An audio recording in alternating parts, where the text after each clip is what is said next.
Now, shifting our focus, news from the UN Security Council earlier today. The United Nations' most powerful body has imposed new sanctions on North Korea, deemed the toughest to date over the rogue state's latest nuclear test in September.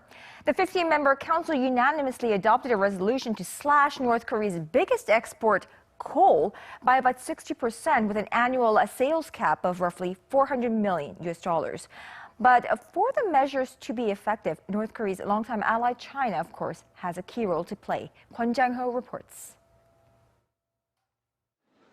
The UN Security Council's latest resolution contains some of the strongest measures yet to curb the regime's exports and cut off its stream of cash. Today's resolution includes the toughest and most comprehensive sanctions regime ever imposed by the Security Council. The resolution focuses on cutting the regime's exports by at least $800 million per year, or about a quarter of the export total.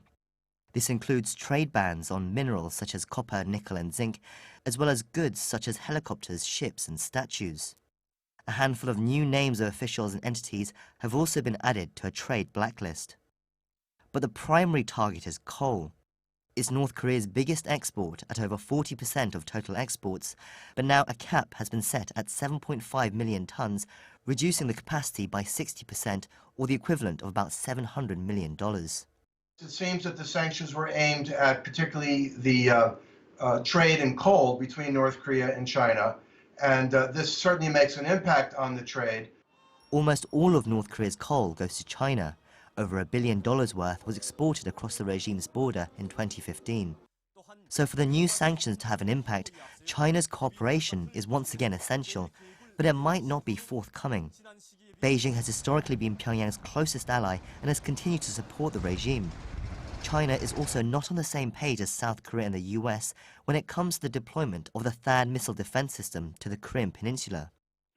If that is deployed in South Korea, there is a question mark over how strongly China will be willing to implement the UN sanctions.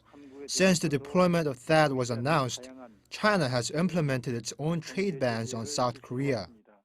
Experts warn that although Pyongyang's finances are likely to be hit by the new sanctions, the regime's nuclear weapons development is expected to continue. And with the 5th anniversary of the death of Kim Jong-un's father, Kim Jong-il, still to come later this month, the possibility of a provocation such as a missile launch cannot be ruled out. Kwon Jang-ho, Arirang News.